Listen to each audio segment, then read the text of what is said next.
बोले न लक्ष्मी है न नारायण है तो काम कैसे हो। बिल्कुल कड़की का समय रहता है 4 महीने का। न लक्ष्मी रे ना नारायण रे तो काम कैसे हो, काम होने वाला नहीं है। तो 4 महीने कोई शुभ काम नहीं होता। और हम कहते देवता सो गए और वो अगर करवट भी ले ले तो गोविंदाय नमो नमः। 4 महीने सोते नहीं है। 4 महीने भगवान लक्ष्मी नारायण पाताल में राजा बलि के यहाँ पर, इसलिए कोई शुभ प्रसंग नहीं होता और नहीं करना चाहिए। तब 4 महीने भगवान ने कहा कि पहले व्यवस्था भी करूं। तो 4 महीने संभालेगा कौन? बाबा शिव की का ध्यान किया, बाबा संभाल लो। बाबा ने कहा अपना घर नहीं संभालता अपने से, पूरी संसार को कौन संभालेगा? बोले क्यों? अब शिव जी का परिवार देखो ना कितना विचित्र है। शिव जी का वाहन नंदी, जगदम्बा का वाहन शेर, गणेश जी का वाहन चूहा, बाबा के गले में नाग, कार्तिक जी का वाहन मोर, सब एक दूसरे के शत्रु।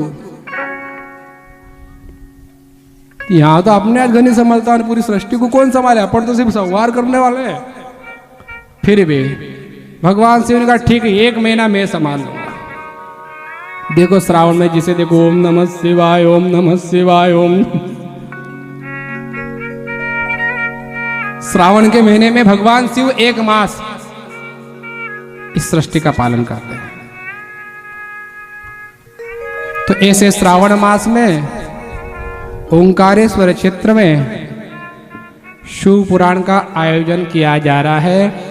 जो उसमें 7 दिन का यजमान बनना चाहे, 1 दिन का यजमान बनना चाहे वो बन सकते हैं। उसके लिए पहले संपर्क करना। श्रावण मास में शिव पुराण का आयोजन ओंकारेश्वर क्षेत्र में होगा। बोले शंकर भगवान की जय। तो श्रावण मास भगवान शिव की बड़ी महिमा है। शिव पुराण को जब पढ़ोगे ना तो जितने तुम ये व्रत जप तप नियम कर रहे हो ना उसका सब उसमें सार निकलेगा।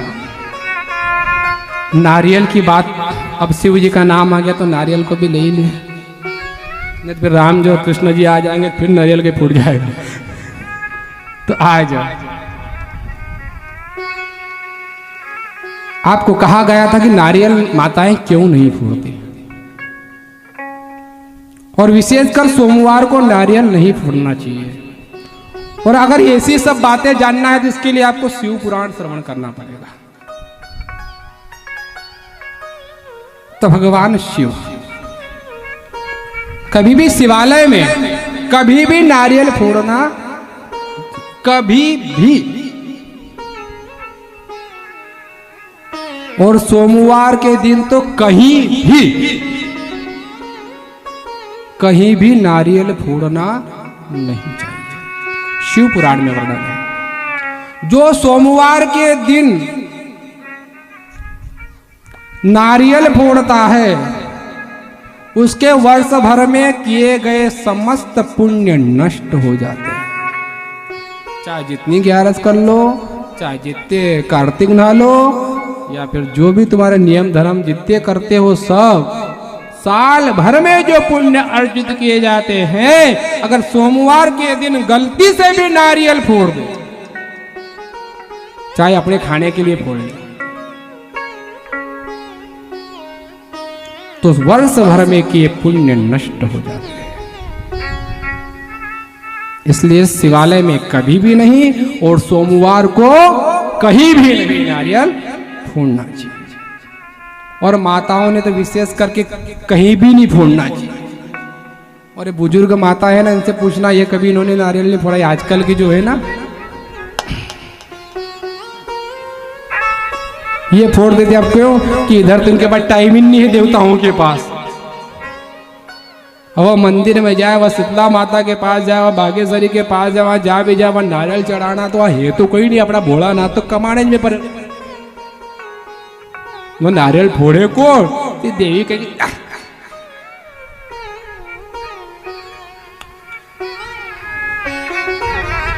सावधान। नारियल जो है ये कभी भी माताओं ने फोड़ना नहीं चाहिए, कभी भी। कारण राजा त्रिशंकु को विश्वामित्र जी ने सशरीर स्वर्ग भेज दिया, सशरीर स्वर्ग भेज दिया।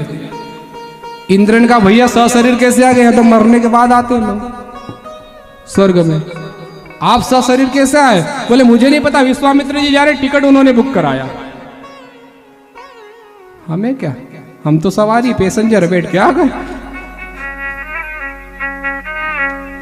तो त्रिशंकु को देवराज इंद्र ने स्वर्ग से नीचे गिरा दिया कि तुम यहाँ के योग्य नहीं हो, यहाँ सशरीर नहीं आ जाए सकता। अब विश्वामित्र जी को पुकारा, महाराज मैं तो कहीं का नहीं रहा, ये नीचे ऊपर से नीचे फेंक रहे हैं। विश्वामित्र जी ने महाराज त्रिशंकु को वहीं रोक दिया, रुको मैं अभी नए स्वर्ग का निर्माण करता हूं, इंद्र के स्वर्ग की आवश्यकता नहीं है, यह तप का बल, यह तपस्या का बल।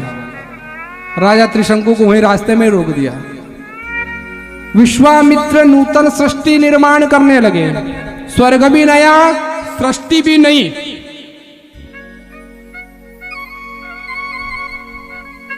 और उस समय जब सृष्टि का निर्माण प्रारंभ किया विश्वामित्र जी ने अपने तपोबल से, क्योंकि ब्रह्मा जी भी तप के बल से सृष्टि का निर्माण करते हैं, भगवान विष्णु भी तप के बल से ही सृष्टि का पालन करते हैं, और भगवान शिव भी तप के बल से ही सृष्टि का संहार करते हैं। विश्वामित्र जी ने कहा जब ब्रह्मा जी तप के बल से सृष्टि का निर्माण कर सकते तो मैं क्यों नहीं कर सकता, मेरे पास भी तो तप है।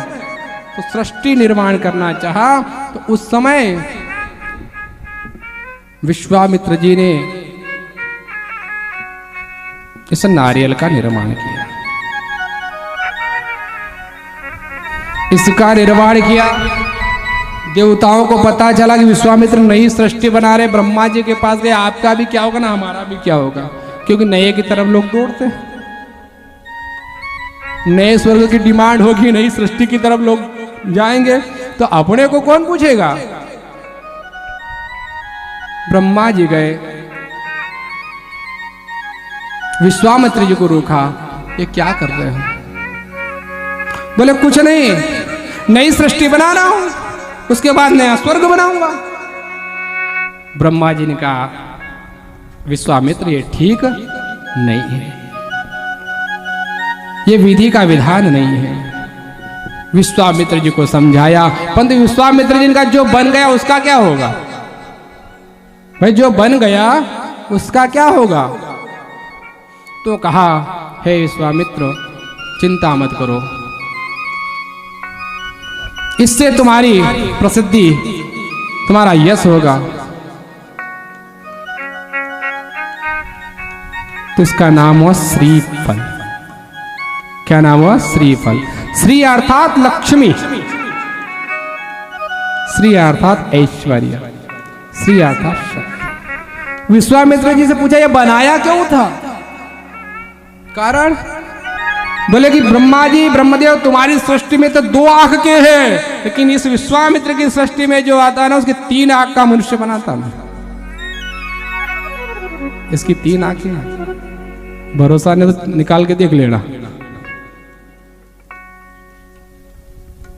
ये जो है ब्रह्मा विश्वामित्र जी ने जो बनाया उस मानव का शरीर का मुख रहता हो, इससे मुख का निर्माण होना था, मुख बनाया था। तो ब्रह्मदेव ने कहा विश्वामित्र आज से यह श्रीफल सबसे श्रेष्ठ होगा, ये जहां पर भेंट कर दी जाएगी समझ लो उसको अपन स्वयं समर्पित हो गए। इसलिए संत महात्माओं को सालों श्रीफल दिया जाता है, सालों श्रीफल। आपने श्रीफल दे दिया, इसका मतलब आपने अपने आप को समर्पित कर दिया। ते मानव का मस्तिष्क है, इसलिए अपन ने इसको फोड़ना नहीं, क्योंकि अपन बलि से दूर है। क्योंकि नारी जो है वो तो बड़ी कृपालु है, बड़ी दयालु है, वो बलि के विरुद्ध में है। ये अगर इसे फोड़ेंगे तो इन्हें बलि का दोष लगेगा, क्योंकि मानव का मस्तिष्क है। इसीलिए शिवालय में देवालय में नारियल फोड़ना नहीं चाहिए। इसीलिए कहते हैं कि जाओ तो नारियल भेंट करो। ये तो जहां पर तामस देवता है, जिन्हें लोग कहते बलि लगती है, ऐसे देवताओं को यहाँ पर नारियल फूटना चाहिए। नहीं तो तुम कहीं रामालय में जाओ, कहीं शिवालय में जाओ, कहीं देवालय में जाओ, चाहे गणगौर की वारी में मान ले लो, मान तो लेगी 101 नारियल, एक रन 100, 5 नारियल, 11 नारियल, 21 नारियल, एक रन। अपनी मान पूरी हुई का न, फिर कहीं हमने तो मान दे दी।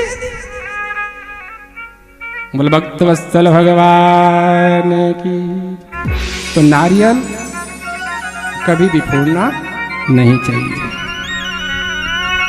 अब कल के लिए भी एक बात आज ही बता दूं,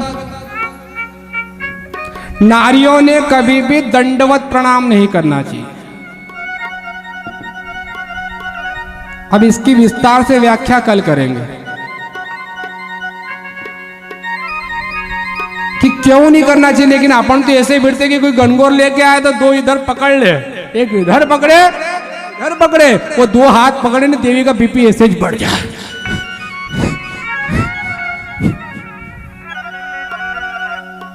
बेचारा बेटा बहु घबरा के ऐसा नहीं हो कि गणगौर के साथ। सावधान, नारियों ने कभी दंडवत प्रणाम नहीं करना चाहिए। कल बताएंगे, आज तो कथा को आगे बढ़ाते हैं। अब जिनको जानना हो ना, वो कल आना ना, और को लेके आना। क्योंकि देखो, हम चाहे अनजाने में सही, हमारा भाव शुद्ध है, शुद्ध भाव होने के बाद भी हमारा नुकसान हो रहा है। नारी को दंडवत प्रणाम कभी नहीं करना चाहिए। और शुरुआत अपने से करो। हम सुधरेंगे, युग सुधरेगा। लोगों को कहे कोई काम की बात नहीं है। अपन सोच लो कि आप कुछ भी हो जाए, दंड नहीं भरेंगी।